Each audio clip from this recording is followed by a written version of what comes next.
You said you want to have respect. Yes? Did you not say you want respect? You want, what kind of respect you want?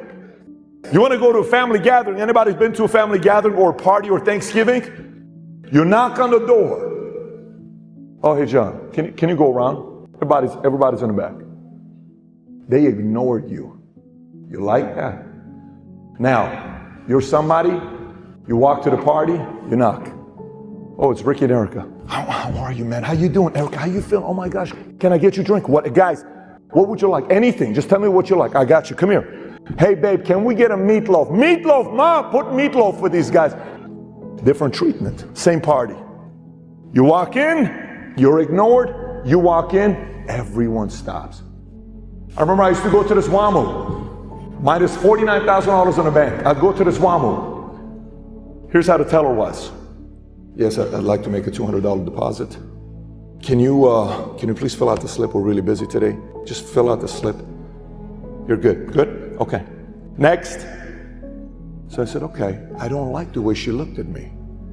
Then said, I wonder how she's going to treat me when I got $50,000 in the bank and I'm depositing 10 grand. I want to have $1 million account and deposit a couple $100,000, see how you treat me. Next. Oh, Mr. Bay David. How are you, Mr. Bay? Oh my gosh, no, you don't stand in line. Mr. Bay David doesn't stand in line, excuse me. Can we get him some sparkling? You like sparkling? You told me sparkling water.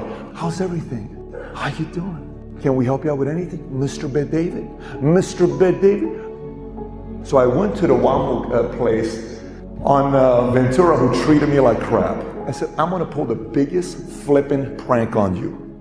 I said, let's go. So I called my guy, Mike. So we go to the bank that mistreated me, and I never forgot about it. We walk in, and the lady comes in. Grab a seat right here, sir. We'll be with you in a minute. I said, please don't call me sir. And my friend's like, very offensive to call him sir. Why would you call him sir? What would you like me to call you? I said, my name is Prince Patrick Bay David. Prince Patrick Bay David. I'm part of a royalty family from Saudi Arabia. Prince Patrick Bay David. We can't do Prince. It doesn't give me an option. You may want to call New York and find out about that. She comes back. I got good news. I called New York. They've approved the drop down. It's officially going to have your title, Prince Patrick Bay David. I said, thank you so much. The credit card, the check card, everything shows up. Prince Patrick Bay David. I have it till today, by the way, right? So we leave. Thank you, Prince. So we walk out. Every week we would go eat at that burrito place. I'd go in and you would see that everybody would be shaken up. Oh, Prince Bay David, how are you? How are you? I said, you forgot I used to take my deposit and it was only $200. I said, you're going to call me Prince for the rest of your life. I'm not going to forget this. So now, what is the moral of the story? What kind of respect you want when you walk in? Do you think about that? That Thanksgiving party you go to and you get ignored? What are you pissed off for? You haven't earned that kind of respect yet. People should respect each other. Yes, but there's levels to respect. People come to me and they say, Pat, man, when you look at Vargas, why do you look at him the way you do? Why don't you look at us that way? I said, they've earned that look. You have not. You want that kind of look? You got to change your results. Let me paint a picture to you.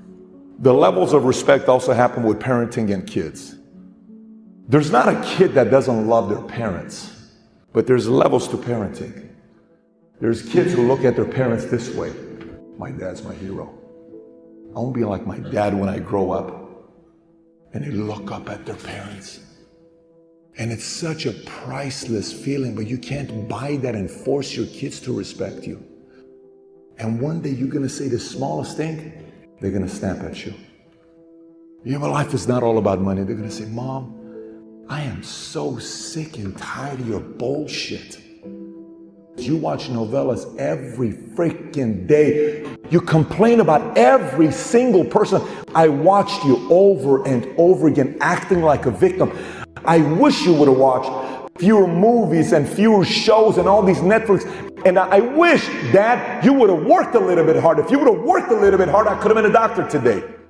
Every day you came home at 5 o'clock, you sat on the bench, you got your remote, you changed your channels, you had a beer, 6-1, you were drunk, then you went to sleep. You didn't even play with us. All you cared about was the Lakers.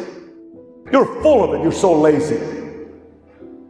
How many guys have had a conversation with your parents at one point like that? It's a tough conversation to have. In that moment when that conversation's had, when they're speaking at you, in your mind you're gonna go to, why the hell did you watch those 4,000 TV shows, man? Why the hell did you hang out with that cousin of yours that complained all the damn time? Every day you came home, every single one of your bosses, you blamed all of them. In that moment, your spirit's gonna age 10 years. It's gonna hurt a lot. And that pain is worse than Tyson punching you in the face, because that lasts. It stays right here. And you go, man, I don't want my kids to talk to me like that. But sometimes it's too late. You may be 73 years old at the time. What are you gonna do now? Conor McGregor just posted this picture today. The top picture, that's Conor McGregor. That's in 2008. No one in the world knows who's Conor McGregor. And he's taking a picture with who? Chuck Liddell. In the bottom, it's 2020. Guess who's in the audience? Tables have turned. You know how bad he wanted that kind of respect? You know how bad he wanted that? You don't think he thought about that 24/7? You don't think him and his girl sacrificed everything? You don't think he did? Of course he did. How about you here? Look, tonight, here's what's going to happen, just so you know this. Everybody heard the same message. There's half the room that all you're thinking about is your pillow right now. There's about 20% of you guys that want to go slap and make some noise for your neighbors. Babe, I can't wait to leave. That's all I care about right now. You came here and you invested time in because you kind of want to do something big with your life. And you're hoping you find something. You're here because you want this to happen to you. You're here because you want your wife to look at you like this. And she's going to lay next to him and she's going to say, he makes me feel safe. He takes care of our family. I married a hero. He's the hero of our family. I admire this guy. And she says, I'm so proud of you, babe, on what you've done and who you've become. You know you want that. I want that feeling, man. Either tonight when you're hearing this message, you're either going to do something about it or you're not. Respect. If I treat you like you don't matter, you're not going to respect me at all. If I treat you with respect, when you try and talk to me, I listen and I respect what you're saying and I try and understand it fully, your respect for me is going to go up as well. I've learned that being a great listener is easier than being a great talker. And people's favorite topic, number one, remember this, people's favorite topic is themselves. They love to talk about themselves. And one of the reasons they like me so much is I don't talk about myself. I love to talk about them. I love to ask questions about them. And when we're done, they really, really like me and they know nothing about me. The way I look at life, I already know about me. I think being a great listener has lots of benefits. One, people will like you more. Two, you're going to learn more. Three, it takes the pressure off you. Nelson Mandela is a particularly special case study because he is universally regarded as a great leader. And he was asked one day, how did you learn to be a great leader? And he remembers two things when his father would meet with other elders. They would always sit in a circle. His father was always the last to speak. I would say that you need to learn to be the last to speak. The skill to hold your opinions to yourself until everyone has spoken does two things. One, it gives everybody else the feeling that they have been heard. And two, you get the benefit of hearing what everybody else has to think before you render your opinion. If you agree with somebody, don't nod yes.